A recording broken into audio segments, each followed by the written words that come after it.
جس ماں نے 9 مہینے تم کو پیٹ میں رکھا ہے، جس باپ نے انگلی پکڑ کے چلنا سکھایا ہے، جس ماں نے اپنے خون جگر کو دودھ کی شکل میں تجھ کو پلایا ہے، جس باپ نے تیرے آرام کی خاطر اپنے آرام کو قربان کیا ہے، اس ماں کے ساتھ اس باپ کے ساتھ ہمیشہ اچھا سلوک کرنا، ان کو تکلیف نہ دینا۔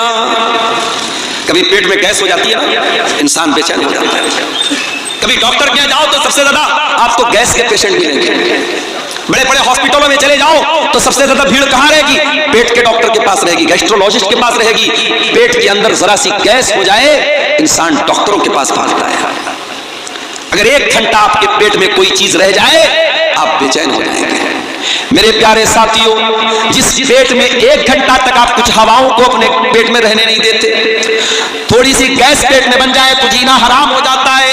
اسی پیٹ میں ایک عورت 9 مہینے تک اپنے بچے کو رکھتی ہے۔ ذرا کیلکولیٹر لے جا کر کے چیک کر لینا کہ 9 مہینے میں کتنے گھنٹے اور کتنے منٹ آتے ہیں۔ 1 گھنٹہ آپ اپنے پیٹ میں کوئی ایکسٹرا بوجھ نہیں رکھ سکتے۔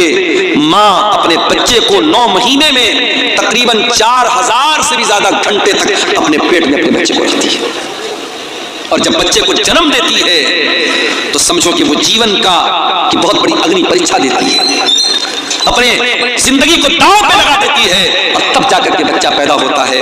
اور وہی بچہ جب جوان ہوتا ہے اس ماں کو گالی دے کے گھر سے نکال بھی دیتا ہے۔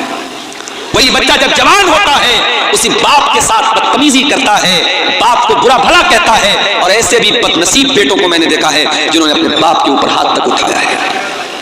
یاد رکھو میرے پیارے ساتھیوں، اس دنیا میں اللہ نے اگر ہم پر احسان کیا ہے، ہمیں پیدا کیا ہے، تو ہمیں پیدا کرنے کا سبب اور ذریعہ اللہ تعالیٰ نے ہمارے ماتا پتا کو بنایا ہے، ہمارے ماں باپ کو بنایا ہے۔ ماں کے مرنے کے بعد ماں کی طرف سے مدرسے میں چندہ دینے والوں، ماں کی طرف سے مدرسے میں بلڈنگ بنوانے والوں، ماں کی طرف سے علاقے میں ٹیوب ویل لگوانے والوں، تمہاری ماں کو تمہارے اس کے مرنے کے بعد تمہاری نیکیوں کی ضرورت نہیں ہے۔ ماں کی زندگی میں ماں کو تمہاری ضرورت ہے، باپ کی زندگی میں باپ کو تمہاری ضرورت ہے۔ باپ زندہ تھا، بستر پہ بیٹھ کر کے کھانستا تھا، تو نے 10 روپے کی دوا تک اس کو نہ دی۔ ماں بستر پہ تڑپتی تھی تو بیوی کے ساتھ آرام سے لیٹا رہتا تھا، تجھے ماں کی کبھی کوئی چنتا نہ ہوئی۔ تو اپنے بچوں کے ساتھ بیٹھ کر کے اچھے کھانے کھاتا تھا، تیری ماں بیچاری کئی دن تک بھوکی رہ جاتی تھی، اور آج ماں کے مرنے کے بعد تو لاکھوں کروڑوں دان اور خیرات میں لٹا رہا ہے۔ بند کر دے یہ نوٹنکی اور بند کر دے یہ ڈرامے بازی۔ تیری ماں کو تیری سے ڈرامے بازی کی کوئی ضرورت نہیں ہے، نہ اللہ کو کوئی ضرورت ہے۔ وَبِالْوَالِدَيْنِ إِحْسَانًا، اللہ دوسرا حکم یہ دے رہا ہے کہ اپنے ماتا پتا کے ساتھ اچھا سلوک کرو۔ اے اللہ، میری ماں 70 سال کی ہو گئی ہے، بستر پہ پاخانہ کر دیتی ہے۔ اے اللہ، میرے لیے بڑی تکلیف کا موقع آ گیا، بڑی آزمائش کا موقع آ گیا، میں کیا کروں؟ گھر میں کوئی دیکھ بھال کرنے والا نہیں ہے، بوڑھی ماں بستر پر پیشاب و پاخانہ کر رہی ہے، اللہ میں کیا کروں؟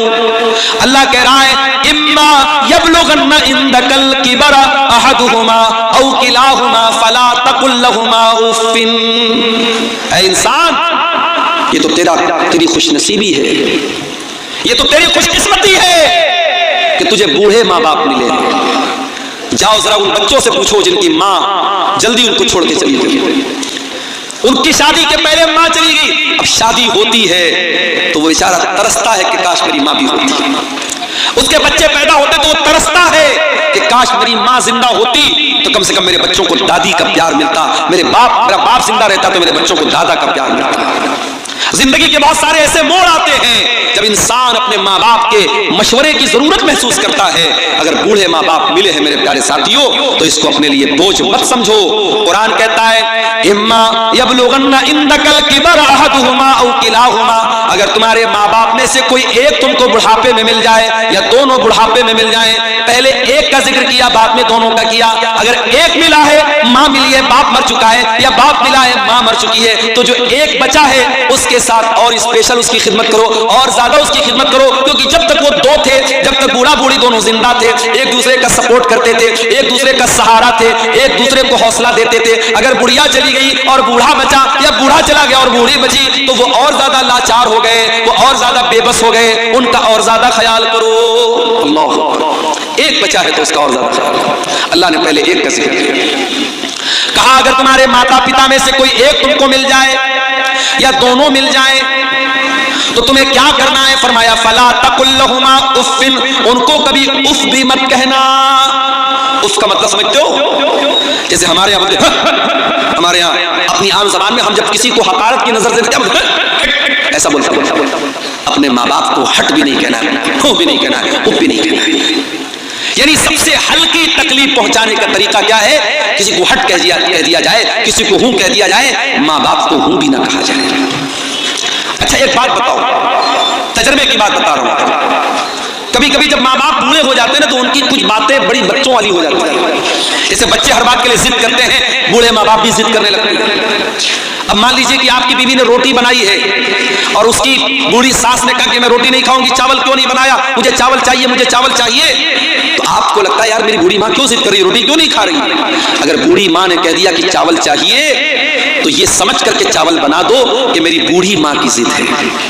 کیونکہ ایک وقت تھا جب تو 3 سال کا تھا اور جب تو ضد کرتا تھا اپنی ماں سے، اپنے باپ سے، تو تیرے ماں باپ ہر حال میں تیری ضد پوری کرتے تھے۔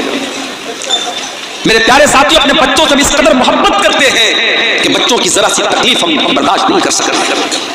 تو جب وہی ہمارے ماں باپ جب بوڑھے ہو گئے تو ہم اپنا بچپن یاد کریں کہ جب ہم چھوٹے تھے ہمارے ماں باپ نے ہم پر محبت لٹائی تھی، آج وہ بوڑھے ہو گئے ہیں اور اللہ تعالیٰ قرآن میں کہتا ہے جس کو ہم عمر دراز بنا دیتے ہیں، بوڑھا بنا دیتے ہیں، ومن نعمرہ ننکسہ فی الخلق، اسے الٹا کر دیتے ہیں۔ بچپن کی ضد اور بچپن کی شرارت اور بچپن کا لڑکپن بڑھاپے میں لوٹ جاتا ہے، تو بوڑھے ماں باپ کی بہت ساری ضد کو نظر انداز کر دیا کرو۔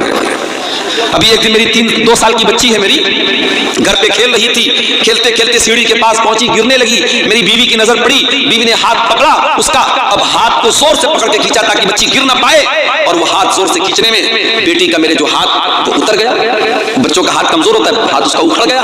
اب بچی بہت تیز چلانے لگی، اس کو کسی پل قرار نہیں، میں مدرسہ گیا ہوا تھا، اب بیوی بیچاری رو رہی ہے، بچے الگ پریشان، میں مدرسے سے گھر آیا، میں نے کیا بات ہے تو معلوم ہوا کہ بچی کا ہاتھ اکھڑ گیا ہے۔ فوراً ہمارے علاقے کے ہڈی کے ڈاکٹر تھے، ان کے پاس لے کے گیا، اور ڈاکٹروں کے پاس تو تجربہ ہوتا ہے، وہ فوراً انہوں نے دیکھ کر کے وہ سمجھ گئے کہ کیا معاملہ ہے، انہوں نے فوراً اس بچی کا ہاتھ پکڑ کے کیسے اس کو گھمایا، بالکل ٹھیک ہو گیا اس کا۔ تو یہ اتنی دیر کے لیے سمجھیے کہ بچی رو رہی ہے، بچی تڑپ رہی ہے، اور ہم اور بچی کی جو ماں ہے، ہم دونوں لوگوں کے لیے ایک ایک منٹ ایک ایک پل بڑا بھاری گزر رہا تھا۔ اور جیسے ہی بچی کھیلنے لگی، مسکرانے لگی، ایسا لگا کہ ہمارا دل باغ باغ ہو گیا۔ میرے پیارے ساتھیوں، یہ بچپن کا دور ہوتا ہے۔ پھر جب ہم بڑے ہوتے ہیں اور ہمارے ماں باپ جب بوڑھے ہوتے ہیں اور وہ کسی بات کے لیے اگر ضد کرتے ہیں یا ان کو کوئی تکلیف پہنچتی ہے یا وہ دوا ٹائم سے نہیں کھاتے ہیں تو ہم ان کو ڈانٹنے لگتے ہیں کہ کیوں آپ دوا نہیں کھاتے ہیں، آپ کوئی بات نہیں مانتے۔ میرے بھائیوں، ہم اپنے بچپن کو یاد کریں، ہماری بہت ساری نادانیوں کو ہمارے ماں باپ معاف کر دیتے تھے، آج بوڑھے ہو گئے ہیں، آج ان سے بہت ساری غلطیاں ہو سکتی ہیں، چڑچڑاپن آ سکتا ہے، ضد ہو سکتی ہے، ان کی ضد کو نظر انداز کر دینا۔ قرآن کہتا ہے وَقُلْ لَهُمَا قَوْلًا كَرِيمًا، اپنے ماں باپ سے تو ادب سے بات کرنا، سمان سے بات کرنا، رسپیکٹ کے ساتھ بات کرنا۔ جو بوڑھے ماں باپ تجھے مل جائیں تو ان سے بڑے ادب کے ساتھ بات کرنا۔ وَاخْفِضْ لَهُمَا جناح الذل من الرحمة وقل رب ارحمهما كما ربياني صغيرا۔ اور اے انسان، تو جتنا بڑا بن جائے، علاقے کا ایم ایل اے بن جائے، ایم پی بن جائے، کروڑ پتی بن جائے، ارب پتی بن جائے، جب اپنی ماں کے پاس بیٹھا کر، جب اپنے باپ کے پاس بیٹھا کر تو اپنے آپ کو ڈاؤن ٹو ارتھ کر لیا کر، اپنے آپ کو جھکا لیا کر، اپنے آپ کو نرم کر لیا کر، اپنے آپ کو کبھی اپنی ماں سے اونچا بننے کی کوشش نہ کرنا، اپنے باپ سے اونچا بننے کی کوشش نہ کرنا۔ جتنے بڑے بھی ہو، باپ کے لیے تم بیٹے ہو، ماں کے لیے تم بیٹے ہو، اپنے ماں باپ کے لیے اپنے آپ کو جھکا کر کے رکھنا، اپنے آپ کو بچھا کر کے رکھنا۔ اور اللہ نے ایک دعا سکھائی، میرے بھائیوں اس دعا کو یاد کرو، جب دعا کے لیے ہاتھ اٹھایا کرو اپنے ماں باپ کے لیے یہ دعا ضرور کیا کرو، رب ارحمہما کما ربیانی صغیرا، اے پروردگار میرے ماں باپ پر رحم فرما جس طریقے سے انہوں نے بچپن میں مجھ کو پالا ہے۔ یعنی ہماری یہ اوقات نہیں ہے، ہماری یہ حیثیت نہیں ہے، ہمارے بس کی یہ بات نہیں ہے کہ ہم اپنے ماں باپ کا بدلہ اتار سکیں، ان کے احسانات کو اتار سکیں۔ ہم اللہ کے حوالے کر رہے ہیں کہ اے اللہ تو ہمارے ماں باپ کا احسان تو اتار دینا، تو ان پر رحم کر دینا۔ حضرت عمر نے ایک آدمی کو دیکھا، اپنی ماں کو اپنے کندھے پر بٹھا کے خانے کعبہ کا طواف کرا رہا تھا، اپنی بوڑھی ماں کو اپنے کندھے پر بٹھا کر